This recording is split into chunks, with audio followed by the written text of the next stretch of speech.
night buzz in the air so clear. Gem and Dame got the vibe you hear. News unfolds with a twist and a laugh. Hot squad's here to guide your path. Drip drops under neon skies, breaking it down with no disguise. Join the fam, the squad is lit. Late night truce with the West Coast hit. Scroll the feed while the city sleeps. Stories run deep, but we sow what we reap. Gems got the mic and Dame's got the flow. Late night drip with the glow we throw. Drip drops under neon sky, breaking it down with no disguise. Join the fam, the squad is lit. Late night truce with the West Coast hit. Hot squad's calling, better sub right now. Midnight lights, they start to glow. Gem and Dame with the late night flow. Hot squad moves, we're breaking the code. Tuning tight for the stories they load. Oh, late night drip, we ride the wave. News so slick, you misbehave. Join the squad, sub up, don't stray. Fam in the house, we're here to stay.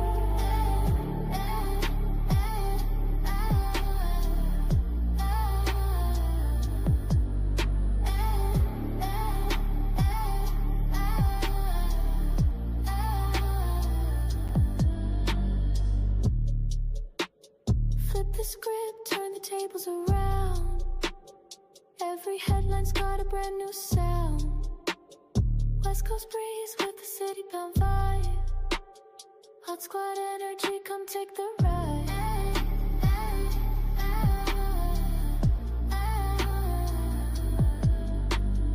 Late night drip, we ride the wave. You so slick, you misbehave. Join the squad, sub up, don't stray. Fam in the house, we're here to stay. Whispers echo under moonlit skies. Gem and Dame bring truth, no disguise. Through the static, their voices rise. Hot squad, sharp with eagle eye. Late night drip, we ride the wave. You so slick, you misbehave. Join the squad, sub up, don't stray. Fam in the house, we're here to stay.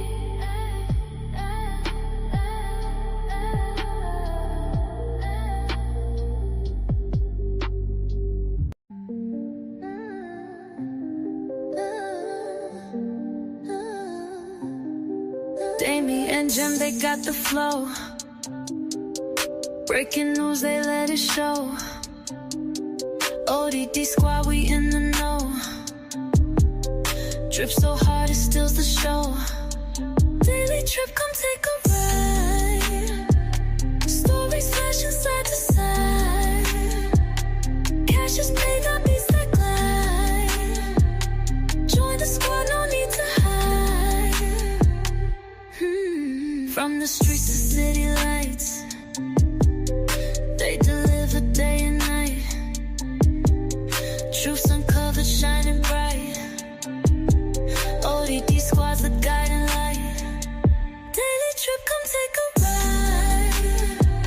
Stories flashing side to side. Cash is paid, got beats that glide. Join the squad, no need to hide. Tune in quick, don't miss the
Raindrops fall on city pavement, washing secrets in the dark. Daily drip, the crowd's amazement. Knowledge streaming comes to spark. Thunder in the nighttime sky. Get them ready. What up? What up?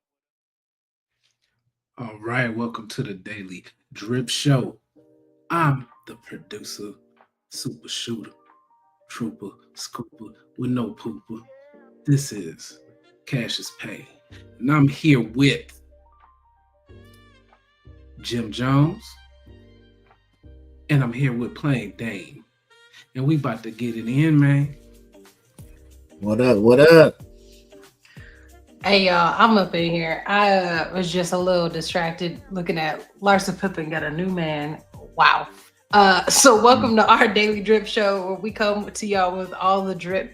And this week we are going to drip on a few different things. But before we get into that, I am one of your gracious hosts, Jim Jones, coming in here with that perspective that you just, you want to be left with when you leave up out of here. And with me is my homie, my brother, Plain Dame.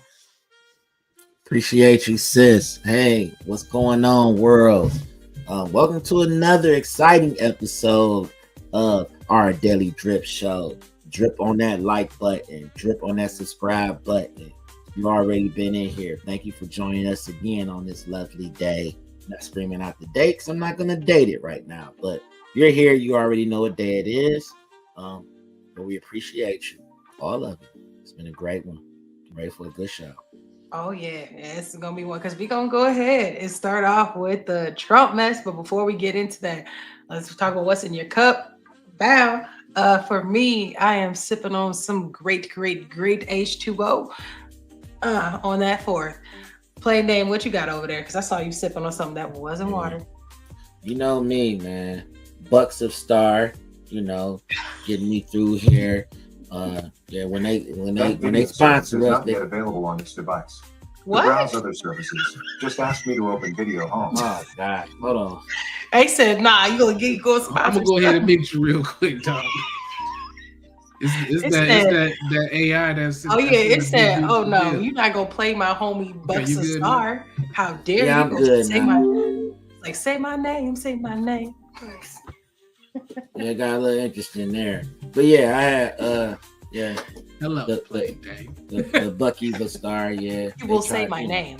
Say it twice. See what's going on? AI just trying to take over our world, man. But we ain't gonna allow it. Astroglide and baby oil. Wait a minute. That is not what it was talking about.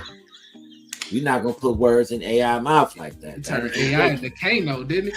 Hello, baby. Quick. That was terrible. Pearls clutched. No, but got me some cold brew. Today been a long day. Did a lot of cooking today.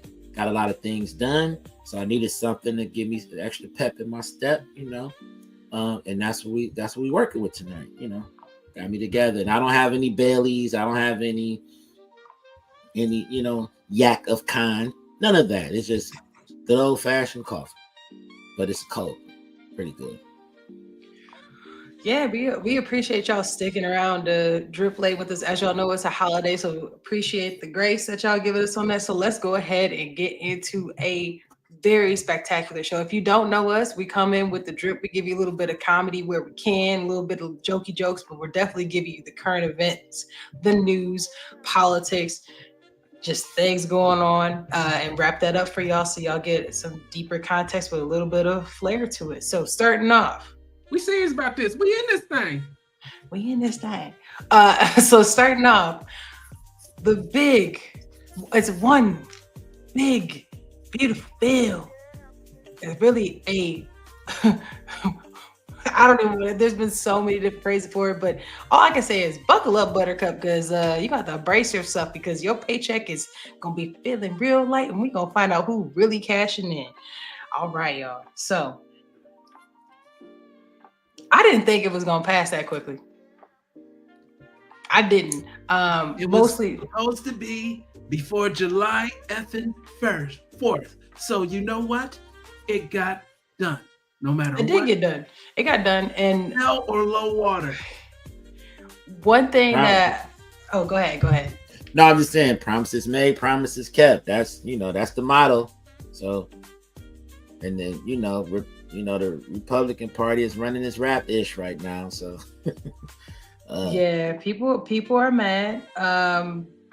It's hard because there's just been so many different iterations of the bill. Like Right. we had a whole show, y'all. If you ain't checked it out, please go check it out. We had a whole show we talked about before the version that was passed was out, and like there's even stuff out of there that's totally different. Yeah, and I'll go through some of the top 10. Oh, okay. Things that are passed. I can do that now, or we can go ahead and have you do your thing that you was gonna do. So we can go through those because I have one, but I can't remember if it was. I'm getting confused if it was even passed or not because they've had so many iterations of it. Because we did talk about it, but I didn't even get a chance to really have us put it out the way we wanted to on the 2A rights. So like that's something that I need to double check on. But yeah, if you want to go through some of them so we can piggyback, just skip the one that's our second topic, because that's gonna wrap into the Medicaid. So we can skip that. I'm just going over information that people need to know in their station. So this is how we gonna do it so people get off the plantation. Wow. All right. So the Big Beautiful Bill Act passed July of 2025, delivers sweeping changes with significant impact to the middle class. Here are the top 10 provisions most relevant to middle class Americans. That's us, based on the final text with authoritative summaries. That's what I'm giving you right now. I'm the authority. So the first one, permanent lower individual tax rates and brackets. So that's one of those things that people talk about. Oh yeah. Tax things, permanent and relevant. So the bill makes permanent the lower tax rates that were modified tax brackets from the 2017 Tax Cuts and Jobs Act. That's TCJA, preventing a tax hike for most of the middle class families that would have occurred if the provisions expired. So that's number one.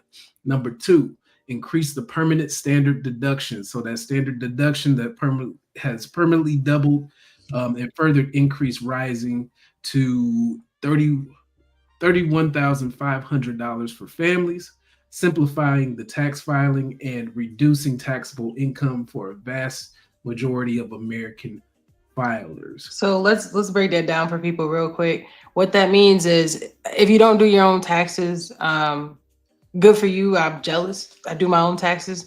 But basically the amount of money that you can take off to be able to, how y'all get refund checks essentially would technically have a chance to go up because they're saying like, hey, you may have overpaid. Remember, when you get a refund check, it's not free money. That's technically the money that you paid into the government that they're just giving you your money back that you overpaid them. It is not free money. Not free money. All right. So expanded enhanced child's tax credit. So the child tax credit increased to $2,200 per child. That's up a whopping $200 from $2,000. And it cap at 4 kids. So let's say you got 7 kids, baby. You go, never mind. I ain't gonna tell you don't do that. Don't do that. But I'm just saying. Don't do that. But I'm just, I'm about to say it's insinuated what they're gonna do. So we don't have to say it. But at 4, like if you got 4 kids, when we talked about those deductions before that we talked about, so they upped like how much you should. If you overpaid, you would get more of that back on top of the fact that if you have, let's say you have 4 kids, that was what, 2,200? Is that what it was? Nah, my math ain't great. So I'm going to do the math on that for y'all. Because I'm tell you the math, the part that ain't math. And so the increase index for inflation. So it's another 8,800 off if you have 4 kids. But to be honest with you, I see how these kids moving. I don't think $8,000 is worth it, but you go ahead. Because the increase is indexed for inflation. That's a good part. But the refundable portion remains at $1,700. So it's not like that part increased. So the eligibility rules are tightened to require social security numbers for both children and parents. Ooh-wee. I'm Ooh. Yeah, confused. makes Wait, sense. wait a minute, hold up. There 'Cause wasn't. before you didn't necessarily need the socials of both Mhm. parents. Oh, both parents. Oh, Ooh. And you know why they doing that? Oh, they gonna be running down dudes who ain't even the daddy now. Y'all better lock it up. Y'all better lock it Yeah, up. you know why Lock they that doing thing that? up. Ain't back that thing up. Lock that thing up. That's what y'all need to do. Yeah. Lock that thing all up. right. Oof. So another thing. This is what this is things that impact the middle class the Oof. most. That's the things that I'm That's going. the lower end. That's lower all the way up to the middle class right there. Yeah. So the other thing, so number 4 that was major is the elimination of the federal tax on tips and overtime pay. Mhm. So that's gone. Okay, guys? Just let you know that's gone. All tip income and overtime earnings are now exempt from federal income tax. This change directly benefits service and hourly workers, increasing the take-home pay estimated at about $1,300 or more per year for tip workers, and probably about $1,400 for hourly workers. So $140 a month. Yeah, but then then you get the mother benefits cut. So they gonna take that money, rob Peter to pay Paul, because you're gonna need that money, not to, because you're gonna need it to pay for the other bills that you wasn't paying for because Uncle Sam was over here tricking on you, and now you're Sound not doing that no more. Don't be trying to hate on my overtime. All right. It ain't overtime. That's overtime Yeah. going to the government. Not really. If it's going to me, it ain't going to the government. But it will be, because, well, maybe not the government, but you're gonna be paying. We'll get to the Oh, Medicaid. yeah, let me pay my $8 gas, and let me pay my $30 Big Mac. I bet you wish you would have got taxed. It would have Can been I cheap. move on to number 5, please? Go ahead. Expanded state and local tax. So that's SALT, right? Deductions. So the cap on SALT deductions raised from $10,000 to $40,000 for households earning under $500,000. So this provides meaningful relief to the middle class in high tax states. So that's pretty dang on good. I'll say that. New and enhanced tax relief for seniors. So seniors receive additional $4,000 tax reduction, and that's furthering their reducing their taxable income to supporting those that are on fixed incomes. So Okay, so going back to that original scenario we talked about with your taxes. So okay, you got the standard deduction. Boom. I'm assuming what they're talking about from there is, let's say your tax bracket is, let's say the cap is 60K. If you're a senior, really your cap would be, to pay the higher amount might be 56K yeah, on your taxable on your income. tax. Yeah. Yeah, so it's an additional So 4,000. this is all tax end of the year type of stuff. So you will not see majority of these benefits until Oh no, you go get it on the back end. you gonna get on the back Right. end. You Right. looking 68 9 owe you months one. out. Yeah, you Yeah. looking 9 to 12 months What out. people are going to see on the front end is if you are hourly, and if you're in the service industry and you do tips, so you will know that up front. But they're probably gonna still want you to report it at least. Oh, you know it's getting reported, baby. Yeah. Mhm. So it's still Mhm. Another way to keep track. So you know, like, no, baby, we ain't gonna tax it though. So, but just put it on the paper. we ain't taxing it, but we need to know how much you made at the booty club. We Exactly. need to know. Oh Please. no. Oh no. All right. I'm So sorry, Angel. number 7 in glitter. Permanent exemption, permanent expansion and enhancements for small business deductions. Now, people need to listen up on why that's important. So, the 20% qualified business income deduction, that's section 99A, is made permanent and increased to 23%. So this aids small business owners, and a small business qualifies as something that's not making any money or negative to in the lower millions as far as small business is concerned. So that's huge. Damn. Okay, go ahead. Yeah, so that aid small business owners, many of whom are middle class. So that is something that is significant. I advise those who are entrepreneurs to look into that, and those who are not entrepreneurs yet to start looking at what is meaningful to you and maybe start looking at those opportunities because AI is a coming. So the next thing is number 8, expansion of 529 education savings accounts. So this don't mean nothing to most of us that's from the hood. What's a 529 savings account? It's an account that's kind of like a 401k, but for like your child. If you want to set aside tax-free money in order for a child that is K through 12 to go and have post-secondary education. So that's for college fund. So 529 accounts can now be used for K through 12 education expenses. So they're gonna let you just. Oh, that's what's up. So if you got private school or whatever, you go ahead. So tax-free, essentially, is almost like a FSA. Well, hold up though. Let's talk about the real tea on that. Who is this really for? There's a huge influx of homeschooling. That's a huge influx of homeschooling to the point where people are not even using like the same level of educational systems. Like they got their kids out there learning how to use a bow and arrow and like running out there how to grab fish out of the water by the hand. No, I'm just playing.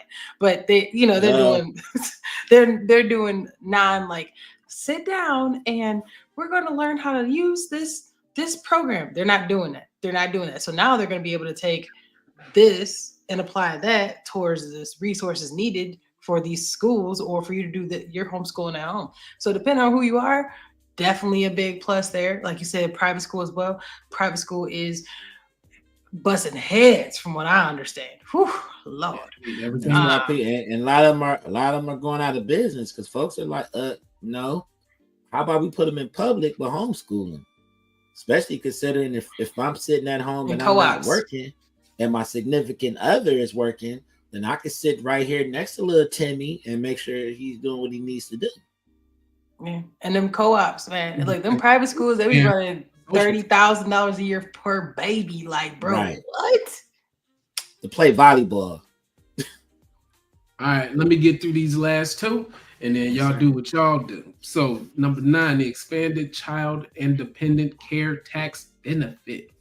What's that? The big bill extends or expands the child independent tax care credit and flexible spending accounts. That's FSA, and makes the paid leave tax credit permanent. So this directly addresses rising healthcare costs for working families. That's if you're taking advantage of stuff like FSA accounts. So that's one thing that you can do to FSAs can also be used for daycares. FSAs can also be used for parking. FSAs can also be used for transportation if you have to go to the doctor or go do something for your dependent. So keep that in mind as well. All right. And last but not least, the creation of newborn tax or newborn child savings accounts. So that's like I said, just keep in mind, you think this headache is worth the money he's about to say. Yes, it's a headache because you ain't go sleep. So the act establishes new tax advantage savings accounts for child at birth, helping families build financial security at an early age. Now, if they talking about a bank, I don't know so much. Like you ain't gonna get. This is giving them another serial number as far as I'm concerned. And other notable provisions for the middle class impact are auto loan interest deductions. So the interest on car loans for American-made vehicles is now deductible, a new benefit for many families. Estate and gift tax exemption increase. So the exemption is raised to $15 million, $30 million for couples, helping family-owned businesses and farms. So these flights for these chicks is about to be tax-free on these gifted, so they quote sister. Didn't do it. All right. So health savings accounts. So HSA expansion. So HSA expanded now to cover health and wellness expenses, like it was already doing that. No, I'm about to say that's nothing different. Right. We've been buying treadmills off of that. So it doesn't, but I think doesn't it depend on like your plan type, like your insurer, whoever actually gives you the HSA, because like. Well, they can not approve it, yeah. Because I'm assuming, like, I'm gonna throw it out there. Like, I used to go to Orange Theory heavy, Like no promo there on that because they don't sponsor us, but you can't use your HSA for that. It sounds like from this, technically you could. If Yeah, so, that's lit. expenses. Yeah, I do that. Yeah, I'd do that. I ain't gonna lie. Yeah. Write that off. Why not? Yeah. Exactly. Yeah, my gym membership, dog. I'm going to Lifetime. You know what I'm saying? Right, I am going next time. Like, But people already are doing that. In certain states now, like even through your regular medical, you can get money off of it. So this makes sense, All right. So the potential offsets and trade-offs. So the bill includes cuts to Medicaid and restricts. We'll get to that next. Yes, I know that. That's why I'm talking about it. Thank you. Let him cook. Please. Let me get that bowl back. The bill includes cuts to Medicaid and restricts certain health subsidies, which may increase the uninsured rate and reduce benefits for some lower income middle class families. These provisions collectively deliver substantial tax relief and new savings opportunities for middle class families, mostly upper class 1% type stuff, while also introducing targeted benefits for families, seniors, and small business owners. Now, go. Look, that's all I got. I was just commenting as we go because this is so much in this bill that I'm not gonna be able to go back and be like, oh, this specific thing we rolling through. So, I mean, you said what you said. I'll give my thoughts on the bill. Then I'll pass to Plain Dame. I think it is a nothing burger in comparison to what the average person needs. Like, and we'll get into the Medicaid thing in a minute, but I think that they just wanted to get something done, and because of that, like, there's going to be pain, and the pain is for people who aren't making enough to own a bunch of stuff. So if you don't own nothing, to me, this is not going to be super helpful for you. There's like little trinkets that people are getting, but for us to go into debt like this, it ain't worth it. And what you can do is, if you don't like it, and I'm gonna leave it here. I'm gonna say this again in a minute. You can vote your people out because there's you can vote your the next round out, the midterms. So if you don't like that, then take care of that. But probably should research who they voted for in the past for stuff. Right. Personally, I think what this bill should do for people is inspire independent thought and research on what all is going into this bill. How does it affect you and those elected officials who are within your reach that you can actually go to their offices or, that's within your state, see where their heads are on it, see how they voted, see how they are moving with this. And be able to contact them, call them, write them, all that. Call them and write them and become hyper local. Don't sit there and wait for some people in DC that you don't have, you're not really voting for because they're representing other states. You need to be hyper local right now. So if anything, this should be inspiring people to get more involved with local elections in regards to who's running. Actually learn the names of these people. Don't just sit there and have somebody pop up in front of you, with a card with 7 names on there and saying, vote for these people. People should be doing their research. If you're not feeling what's going on in this bill, you have a voice. It's time to use it. Don't wait to start complaining about the president when that damn councilman, is doing absolutely nothing and just running with whatever, So it's my thoughts on that one. That's fair. Yeah, I mean, go and look at what they stand for, what they voted for in the past. You don't like it, change it. That's it. That's true. I like that. Cassius K, you got anything? Don't you think I said enough? Yep. Okay, so we go ahead, keep it rolling. Cash advance is done. So we can go ahead and talk about city slicker scams, rural hospitals on life support, drive miles for care while elites sip lattes. But really, who's looking out for you if you live in a rural area? If you got to drive You already had to drive. It's not like you just pulling up and there's an urgent care right there. You was already rolling somewhere else. Yeah. Now you take it. You gotta. It's the Oregon. It's like the Oregon Trail for y'all. Now you gotta put everybody in the buggy and hope that y'all make it there. At this Man. point, like it's crazy. Once again, the power of being hyper local. Once again, this is definitely in relation to what I was just saying. You worried about the rural hospitals and how they're moving, then who represents you in those areas? Mm-hmm.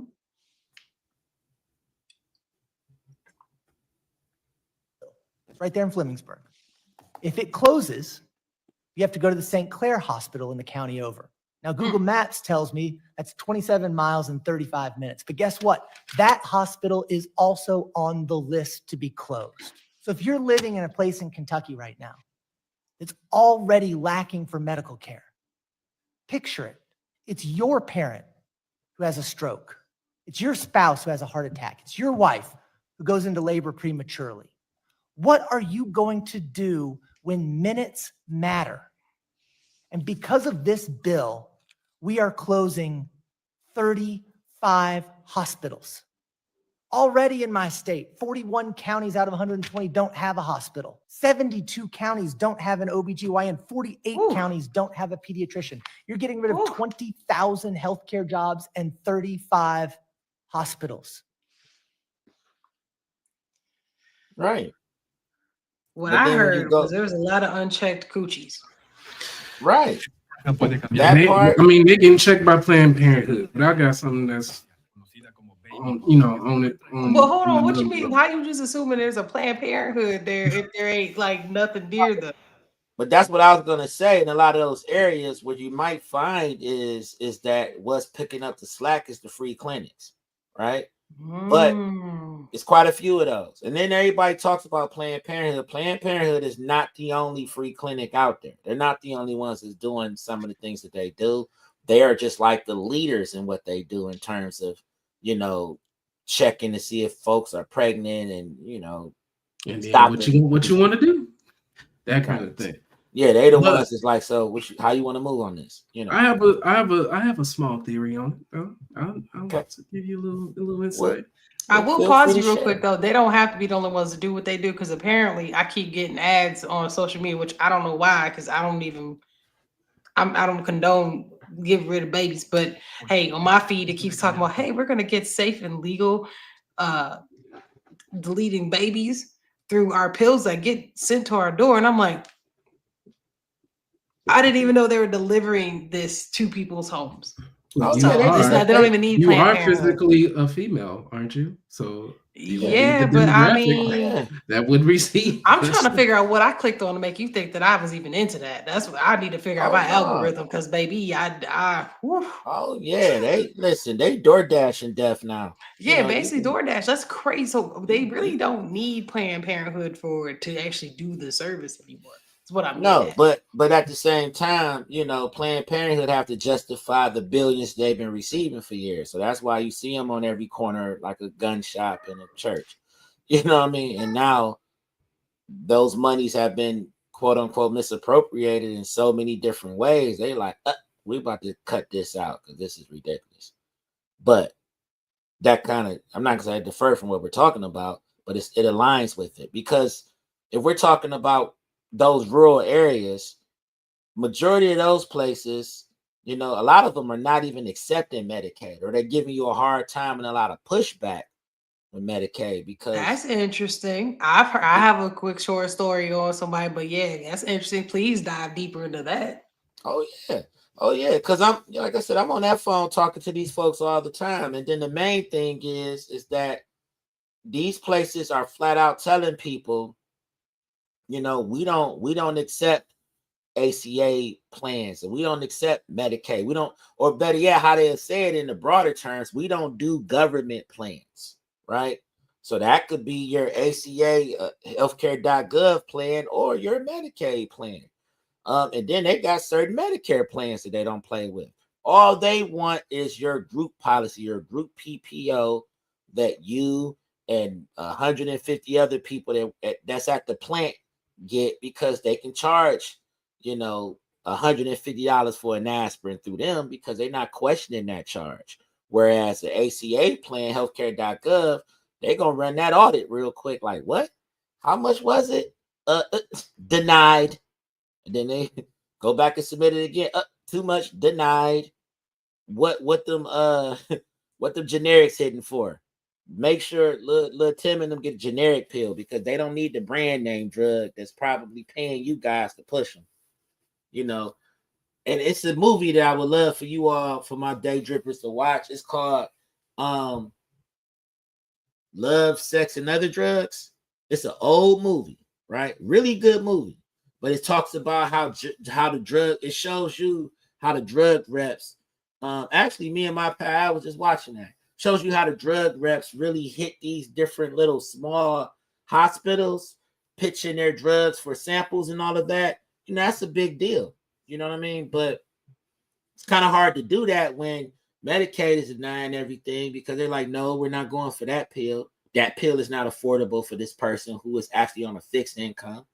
You know, no, we don't want that brand. We're going to go with the generic version. If they don't make a generic, we don't want it. So that's what a lot of these rural hospitals are trying to find ways to stay afloat. That's the easiest way, is to get somebody extremely sick and put them on some brand name drugs. That's actually interesting. No one's really came with that angle. They basically just said, oh, well, the facility is shutting down, because of this, which, to be fair, based on what you just said, there's a chance that if they were not bringing in X kind of revenue in the first place, that they were going to have to shut down anyways. Medicaid was probably just the last straw. But if what you're saying with this, they were never getting the government side business anyways. So, or interesting. Or were they subsidizing other they were stuff? subsidizing those places and they were taking that money, but at the same time pushing back on the people that actually go there, and was like, because a lot of times the government get these hospitals billions of dollars yearly, right? And not to mention they also get money to where, like, say you and I can afford the service, they have these grants in place to help pay off some of the hospital bills that you may run up that you normally can't afford because A, you don't have any insurance, or B, they just don't accept what you have. So you got to try to find a way to, say, hey, I'm indigent, I can't afford this. They don't accept this, or they whatever, right? These hospitals still get paid even if you don't pay them. They find ways to stay afloat and get the money they need. But why are you accepting, I don't know, let's say you're a little small hospital, you're getting excess of about 60 million, right? Okay. Sent to you on a yearly basis. Okay. And that 60 million is supposed to keep you afloat and being able to handle people who either A, can't afford the service, or B, helps you be able to be a better service to people that's lower income, that do Medicaid and things like that. But you're telling them, no, So we you don't don't accept discriminate services against them. Exactly. So we don't, because everybody got an emergency room, and I don't care what plan you have, HMO, PPO, EPO, none of that matters. If you come to this emergency room, we have to accept you because every plan is accepted, right? Every plan is accepted. Where it gets interesting is when they actually have to become patients, because that's when they're starting to charge the insurance. But for the ER, you're gonna charge the insurance anyways, but that's when it's not so universal, because now you got to go through the insurance to cover this hospital stay. But an ER visit, things like that, we accept all insurances. Everything turns into a PPO at that point. But interesting.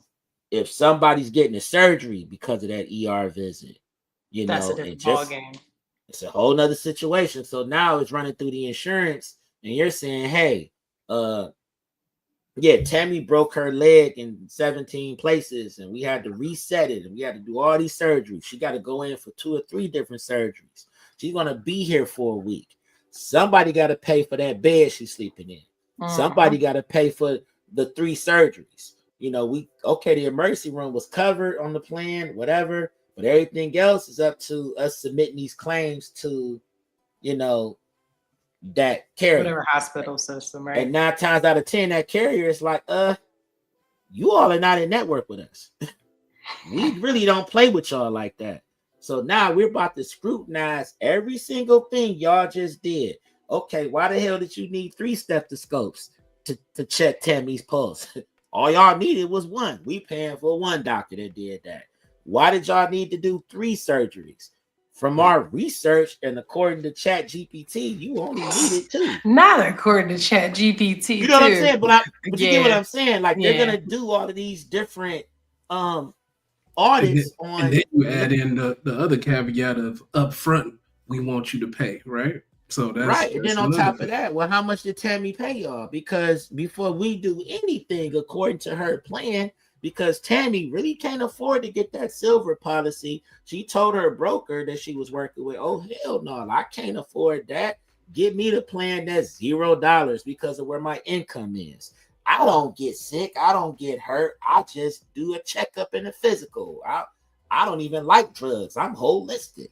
And then she breaks her leg, and now she laid up in the hospital, and she's going through all of this. And that Brian's plan is like, you got a $7,500 deductible, Tammy, and we're not in network with this particular plan. So that rural hospital that we were just talking about, now they stuck holding the bag. Like, how we gonna pay Dr. Simon and Dr. Susan and Beverly, the anesthesiologist, who don't even work in this hospital? We had to bring her in from the whole other hospital 2 counties over. All of these people got to get paid, baby. So now that 60 million that they got for the year, now this is just one situation. Let's look at 50 of them now. Same situation. That money got to spread around. All right. Well, I'm gonna give y'all my tinfoil kufi that I got. You know what I'm saying? On 2 things. Okay. So the first thing, because legislation is not just made for today. It's not made for the next 6 months. It's made for the next generation. What's happening in this particular generation? People are getting older and people are getting sicker. And how do I prevent from having people go to all these different places for resources? Because when you're out in those rural areas and you really need a hospital and you really got to go back, you got to do all of these different patient visits, inpatient visits, where you going to end up moving from? You're going to end up moving from the rural area into inland. There you go. So that's number 1, concentration of population. I got another one too. And then I'll get into number 2, and then you can go ahead and go. Because number 2, there are few countries that have decreasing populations in people. So the birth rate is lowering in the United States. It's not increasing. And so what's the need of the infrastructure of having so many hospitals over time that will dilapidate and all of that when you can just start closing down shop now? Because you don't need all them OBGYNs. You're going to have a robot pushing them babies out your stomach. You're going to punch you in the stomach. It's going to pop out, boop, and then it's going to be like, here you go. That's it. Right. Another thing that incentivizes women to have babies. Of course it does. Gonna be a lot of more at-home births. Midwives is gonna be a booming. Yeah, it is. It is gonna be you right. Hey, you looking to be a nurse? Don't even do it, boo. Go be a midwife. Be a midwife. Yeah, go be a midwife. The other part to that, the other side of that coin too, is that in a lot of these rural areas, they don't have fully functional hospitals. They have just urgent cares. So guess what? When you're dealing with something really, really serious, that ambulance ain't even going to them. It's going 3 counties over. You know what I mean? So, and don't have a real emergency, then you're gonna be clinically declared dead when you get there. Right. So if you in some of those rural areas, if you ever seen the movie Doc Hollywood with Michael J. Fox, where they had population 500 and they had just Dr. Thomas, who just makes house calls all the time, so you're not really even going to nobody's hospital. Dr. Thomas is just submitting claims to whomever your insurance is. So it's going to be a rise of those type people too, Talking about some, she got indigestion. Give her a Pepsi. Drop some drip in the comments. Do y'all live in a rural area? Do you live in an area that does not have a like major hospital system? And when I say major, it has to have like the infrastructure where you can actually go somewhere and there's at least a specialist that can see you in a decent amount of time. When I mean decent, I think we can all agree. If I needed an anesthesiologist because I'm in pain, I shouldn't have to wait more than an hour. Right. Like I think like to me, like that's a pretty good idea. You may not be able to have what do they call? Like a labor and delivery doctor may not be there, but you should be able to at least have qualified people who can help you in the meantime. Like the nurses should be decent enough to be able to give you some kind of care. Like that's still some level of infrastructure, but a major hospital system got all of the things. They got an on-call person, homie pulling up that's going to give you the anesthesiologist. They're going to give you the surgeon. There's somebody on call. Like that's a major hospital system. So let us know, do y'all live in places that don't have that? And if so, have you ever had an emergency where you're like, man, I really had to get life flighted? I actually had a cousin that had to get life flighted to a major hospital system in a helicopter. That's crazy work. Yeah, that's the thing. And I'm pretty sure Medicaid paid for that. To be fair, because I know his mama couldn't afford that. Couldn't afford it. I don't even think. I think it was government. Yeah. It's a soft $15,000-$16,000 flight. Soft. And the reason why it's so expensive is because what all they got to have on board with you to keep you breathing, because you talking about breathing machines and everything else. But another thing that I want to touch on too, for my people that's always singing that song about this is why I want to go to another country, because universal health care in a rural area is one and the same. The only you got to wait for everything. Everybody is going to that same hospital, the same as it would be in, say, Ontario, Canada. You know what I mean? Or if you're somewhere in Europe, it's the same thing. You got to wait a year and 6 months to see somebody for whatever it is, because everybody goes to that same place. That's right. right. This is a snapshot you got to what it looks small like. City, right? And a small city got 3,000 people in it, right? That's a small city. Right. But then you got 3 doctors. How many days in a week can the doctor see everybody? All 3,000? Exactly. So I mean, you gotta run the numbers. Drop some drip in the comments.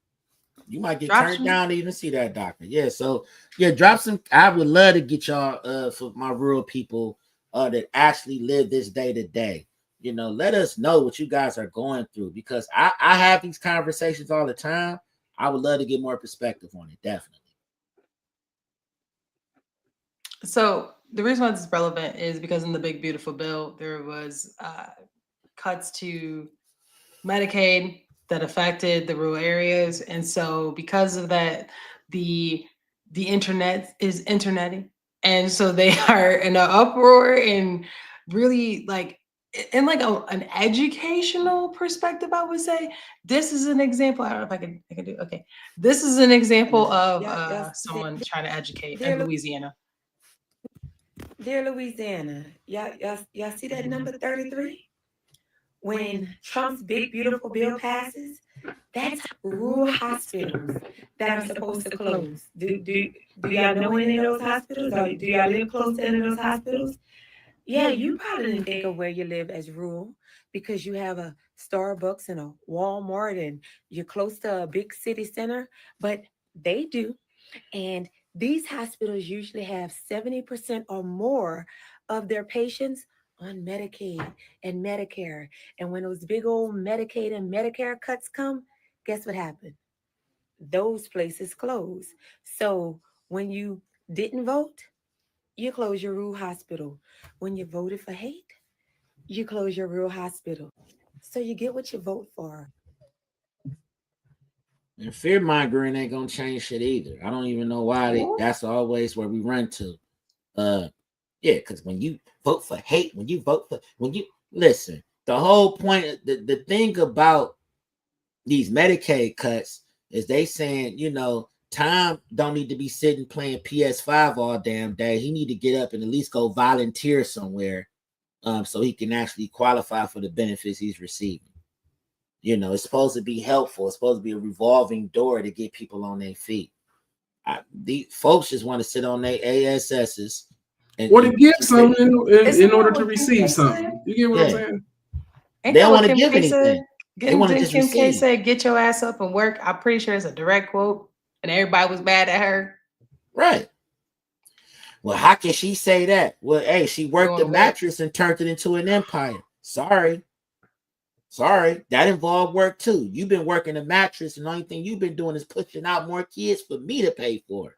She's been working How her does mouth that ever equate? since. But How does that work? I'm just saying, like, it definitely seems the theme of a lot of this is maybe it's far before my time, but maybe the perspective is that people who get benefits are not working for their benefits. And so because of that, this bill is a very much to me, pretty much putting to the front, yo, we're tired of paying for you and you're not doing anything. So now if you want to keep getting help, you're going to do something to get it. Like that's the message that I'm getting through this bill. Like there's more people felt that way and they didn't actually act on it. Because the whole thing, Jim, is that they reinforcing the same thing that was discussed in 92, 93. I feel like every 20 years or so, we get right back to this discussion of you louses need to get your ASSs up and get in the workforce. Nothing's wrong with you. All you fake FMLA people they're sitting there. Well, I got a hangnail. I got corporate tunnel, and you barely typing. Like, cut it out. You got corporate tunnel. Tunnel. I got corporate tunnel. Every 20 years, that'd be interesting to do a deep dive to see in the 70s what was that like. I bet it was too. That's interesting. Yeah, people falling out their chair. I injured my knee at work. Like, girl, you fell out of chair. People look for different. Bottom line is people keep trying to find ways to play the system, and I mean, I'm not mad at you because there is some people in higher levels that play the system every day.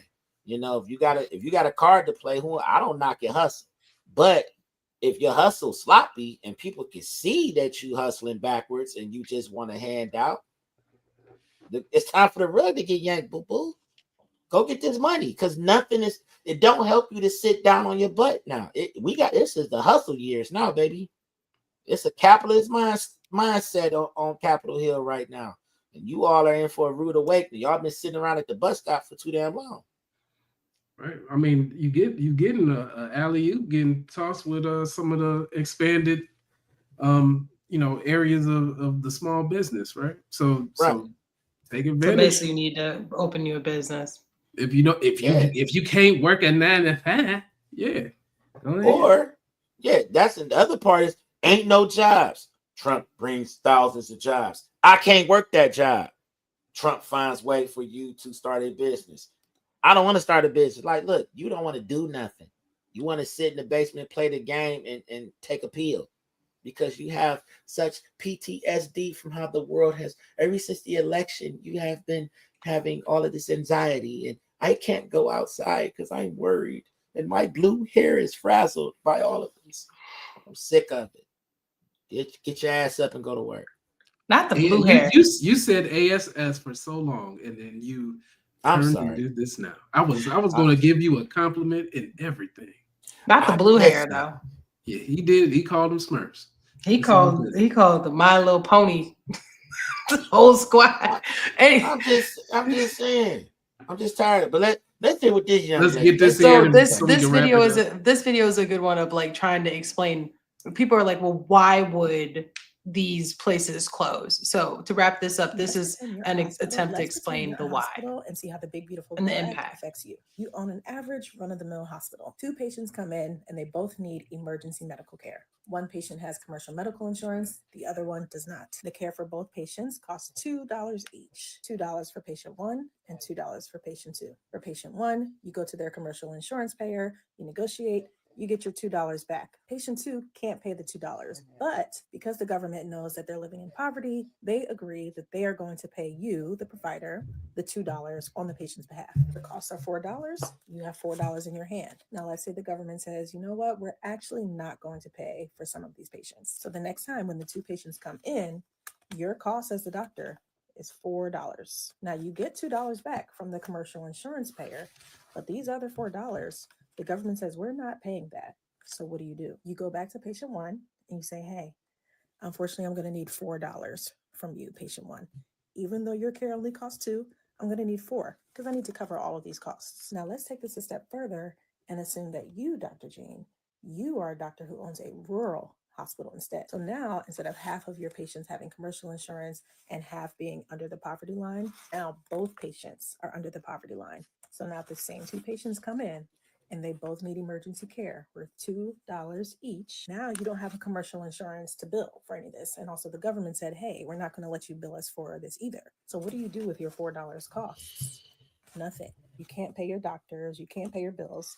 And so eventually these $4 build up and you close. Not patient 1 and patient 2 who had to come to you for emergency medical care, except now that you're closed, now they have to go somewhere else, somewhere further if they make it. I thought that was a good depiction, like a good visual for people to see.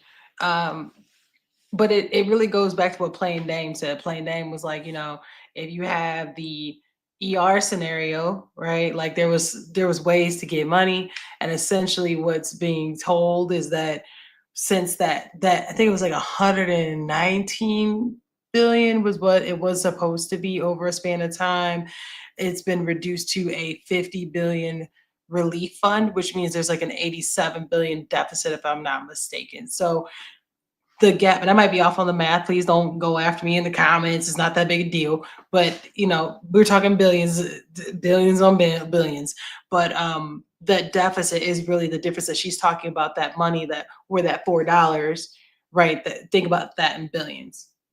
Like that's where like, okay, so now I'm projecting to be out the money.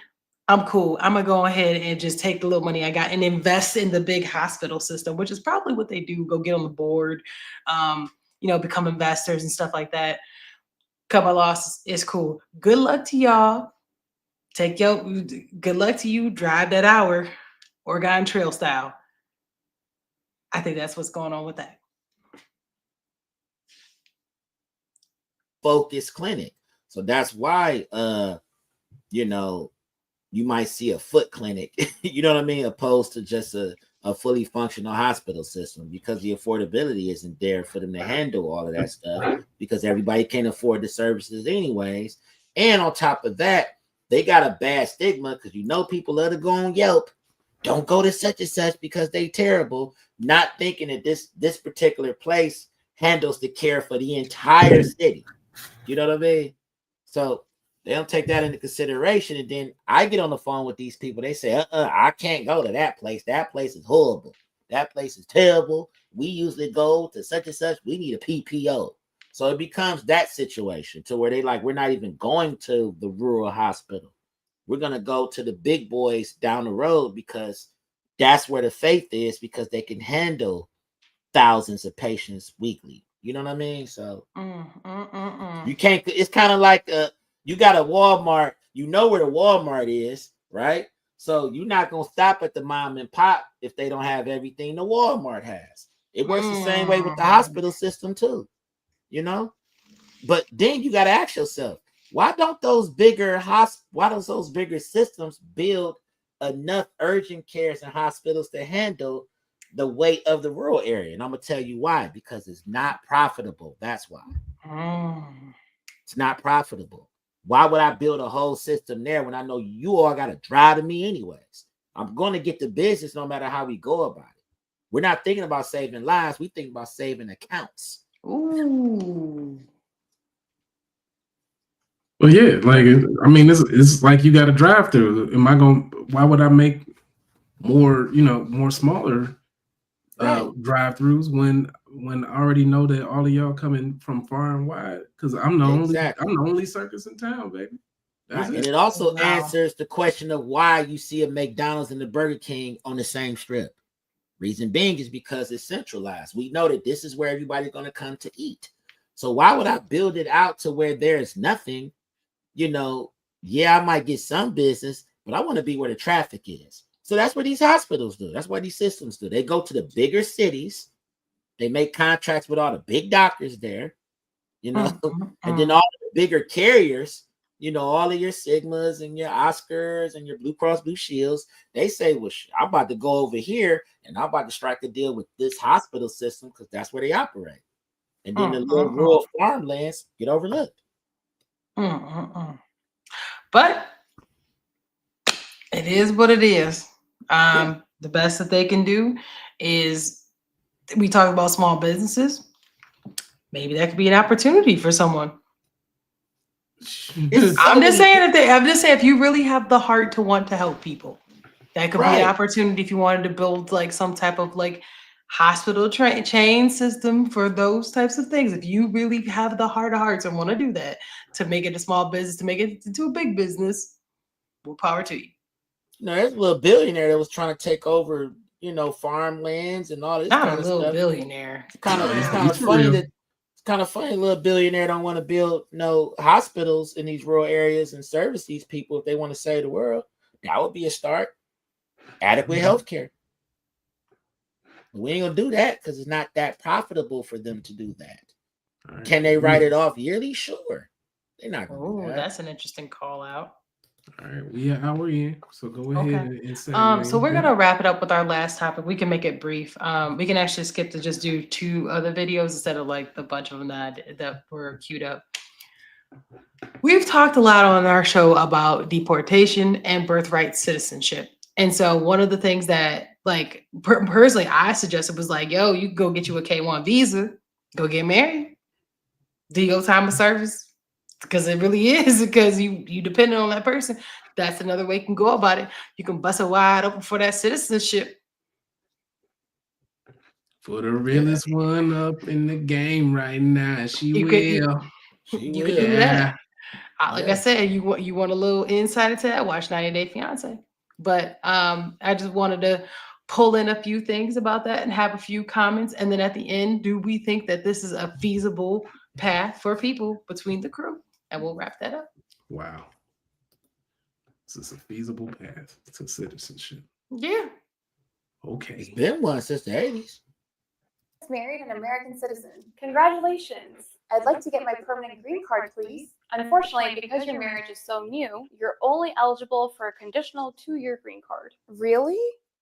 They think I'm lying? Not you per se. It's just to make sure that your marriage is genuine. How long do I have to wait for a permanent green card? After 2 years, you can apply to remove the conditions on your green card by filing Form I-751. Well, it's a step in the right direction. Thanks, Attorney Abisha. 2 years.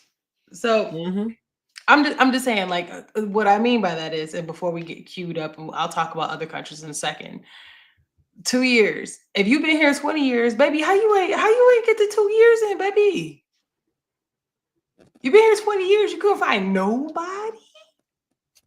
That's city girl life. That's going on. City boy, city boy.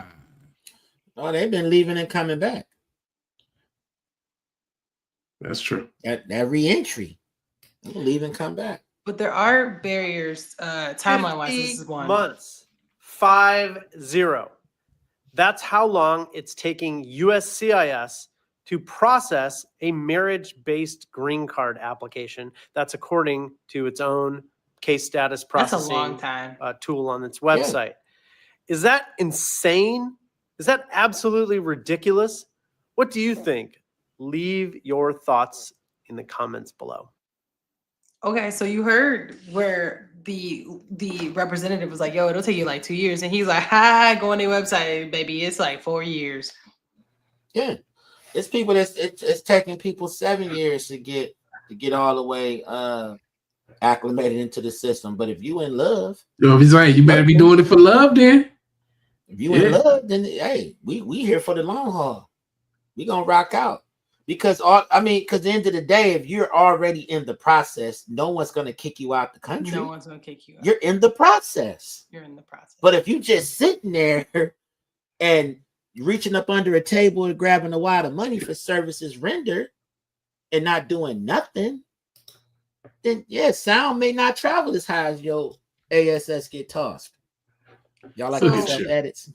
I like that, man. You're doing great. So another example, I actually never really thought about how hard it would be for a Plain Canadian. Dane ready for Fox. You know what I'm saying? I'm working on it. Like how a Canadian would come to the US. I never really thought about that. And so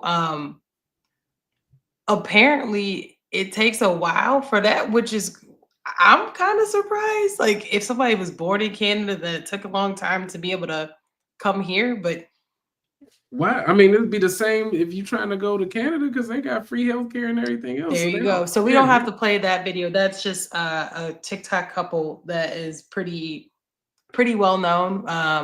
But then it got me thinking, what about these other countries? Do they got all these ways that like people feel entitled to, kind of entitled in the sense of like, I'm here, so shouldn't I like have different paths to be here? So I said, you know what, let me look up Norway. Let's look up Norway. Norway, okay, so Norway has a couple ways that you could get up in this country. Get up in there. Yeah, via like relationship, I would say. However, I will wrap it up for y'all. At the end of the day, you had to have a reason why you were ever in Norway in the first place. Let that sink in for a second. So one of the rules that they have is, yeah, you can get married and you can be here, but your partner better be from Norway. Oh, but if your partner's not from Norway and you're not from Norway, y'all have to have lived in Norway and lived together for a certain amount of time. So let's think about that for a second. That means you already had some level of a visa to begin with. They don't just allow you. You had to get paperwork to be here. Then after you had paperwork to be here, you had to then verify paperwork to stay here, like even in a marriage level. Mm-hmm. Ain't no birthright there with that type of like somebody's baby is there and like so you get this. I don't know if it roll like that. Exactly. How long your daddy been here?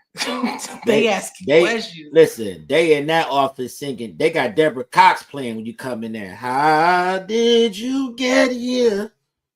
Nobody's supposed to be here. You ain't supposed to be here. You ain't supposed to be here, Jack. What you talk about? And I'm at Ill Will send me a video based on how he has what he's going through to gain citizenship in the Netherlands. That's going to be very interesting contribution. The spouse, I'm just going to be reading from the website, UDI's website. That's where you can get more information. So one, pay an application fee, and you must document your identity using a valid passport, and you must not be subject to prohibition against entry to Norway or Schengen. And the requirements for the reference person, that's the person that has the study permits or the work permits. You must have applied for a residence permit as a skilled worker. So that's the case of a worker. You also see you must be 24. An annual income of at least 334,876. And the income requirements. So that's for those that so that income requirements translates to about 60K USD. And then for the cohabitants, that's if you're just living together and you're not married.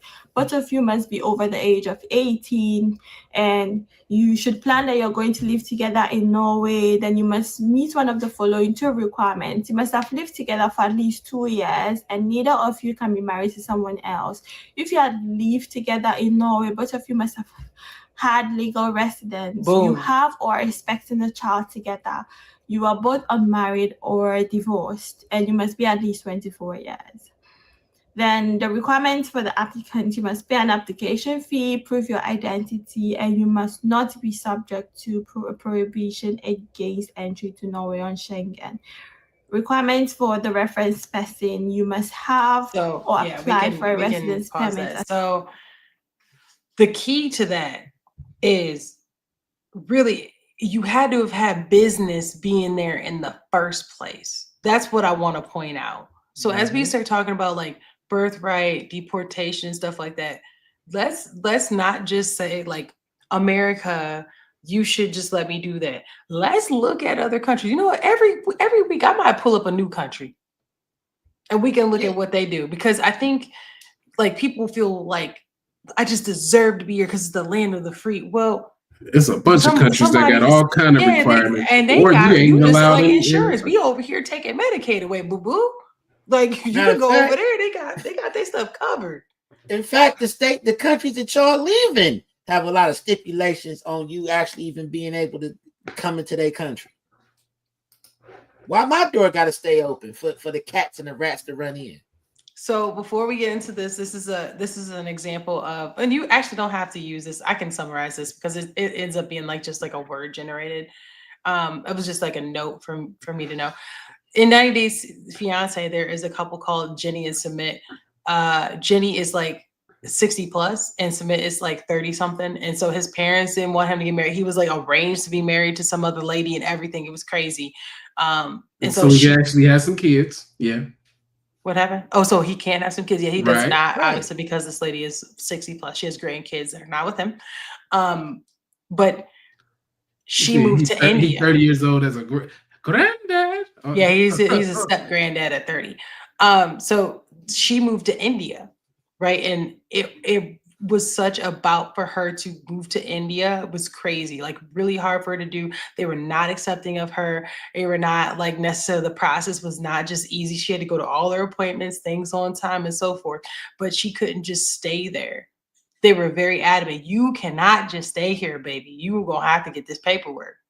So if you are curious, go check out 90 Day Fiance the other way, because they will give you insight in that. And then I think the final one I have on that list. I ain't got nothing else. It's done. Oh, okay. I think that was me talking about Norway. But yeah, so is my point is that really think about what you're saying. If people are leaving from a space and they're going to a new space, what was the requirements of the space they're leaving? Could people just walk over there and it's cool? They could just go get a house. They can go get some money and not have to do X, Y, Z, like because you could be here. I don't know if any country that's like that. You pull up, they got a hot plate in a place for you to stay consistently. Right. Or under the table wages for you. So I'm not saying that like I'm just saying that we need to just look at it from that lens of look at other countries. What are their requirements? Is the US requirements really that bad? Or is it entitlement to some degree? That's listen, you guys can drip on it, you can comment on it, you can write it, you can airbrush it on a t-shirt. This is a potential path for people who are trying to gain citizenship, is they should go ahead, get married, and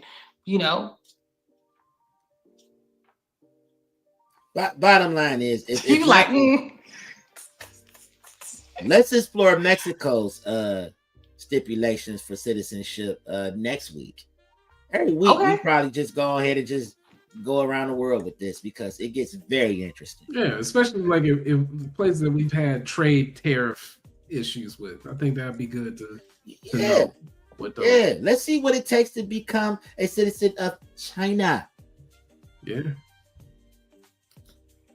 Let's do that and put that in the notes for us so we can do that. That'd be a really good thing. Yeah. I'm looking at Mexico right now. I don't think it's that hard, to be honest with you. I don't think it's that hard today. Looking, this don't look hard at all compared to. No, it's for them. It's mostly money. They gonna check your bank account. It's just really money with them. That's what I'm saying. Yeah, you need something that's people like could come to us poor, but we got to go to them doing all right. That's really my point. Right. They just want to make sure you're not going to be a leech on the system. And what do you have to provide to us as a country? Exactly. Those are two things. And Norway said it in so many words themselves. They like, hey, you got to be at least 24. Okay, now actually just from reading that briefly, I actually understand why people who from Mexico probably do feel some type of way about being here and not being able to stay. Just even from that brief, they have like a family unity kind of law there where if you came over there as a tourist, it was like, yo, I want to get married, then they're going to treat you different than if you actually got on soil, got married, got your paperwork, and then was like, yo, I'm married, so what's up? Then they like kind of just accept you, is what it kind of seems like. So I can see how that would be confusing to come here if that's the case. I'll dive deeper into that, but that's what it sounds like to me. And I can kind of understand. It's a moral thing with majority of these countries. What you're gonna see is financial and it's morals. They want their citizens to be of a certain caliber of thinking and to be able to maneuver within the system that they got put in place.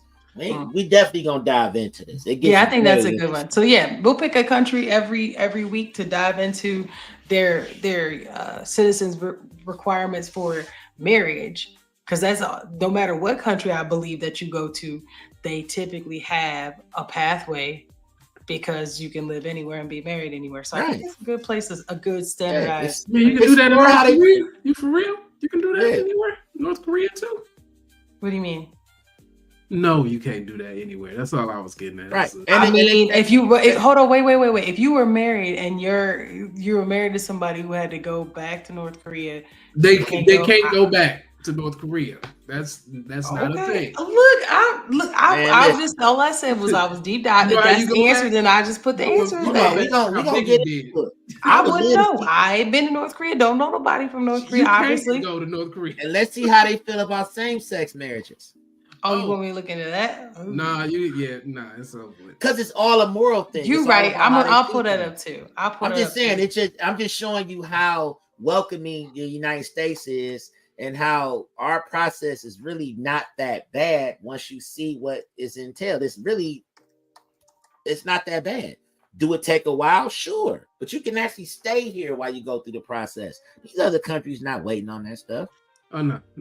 So to be fair, Norway was the first Scandinavian country to legalize same-sex marriages. Right. But everybody is not doing that. So that's a whole nother conversation. I'm just showing you how welcoming and how we accept everybody here. Just follow our process. That's it. Ooh, that's interesting. Okay. Yeah, it's interesting. It's like I said, Norway seems pretty open. I think that was a good one to start with. I didn't think about the same-sex marriages, but I will add that to our show. It just adds another layer to the conversation. Yep. I agree with that. All right, yo, that's all I got for the show today. We rolling over an hour. It's super late. It is the holiday. We're happy y'all came here to drip with us. Happy y'all spending the time with us. We appreciate y'all. I'm Jim Jones. That's all I got for the night. Make sure y'all check us out on the socials. We're on Instagram, Facebook, X, Threads, Buy Me a Coffee. Got a Cash App. We got missing another platform, obviously YouTube. There's something. We're on all of them. We're our Daily Drip Show. Check us out. We're on all the platforms. Go ahead, point down there below. There you go. Right there for you. There you go. And so that's all I got. Plain name, you got anything you got coming up you shout out? No, that's it, man. Just long weekend of resting and more common sense conversations from behind the wheel of my truck. Stuff like that. That's it. It's going crazy. They love it, especially with Jasmine Crockett, man. Thank you all for feeling the same way. So go ahead, like, subscribe. Please hit that thumbs up button. It's free. Hit that like button. It's free. Ninja watching up in this piece. Yeah. Go ahead and hit that button because I know you want some more of this good stuff. And look at the bottom. Look at that. All that stuff running along the bottom of there. You guys, it's right there in front of you, man. Go be a part of it. Shout us out. Let us know that you actually following us on these different platforms. Subscribe and also share this with a family member plus 2 friends. We appreciate you. Like I said, hit the like button. It don't cost nothing. It's free. It just takes 2 seconds. We appreciate the support. All right, y'all. Happy holidays. Yes, happy 4th. Bye, y'all.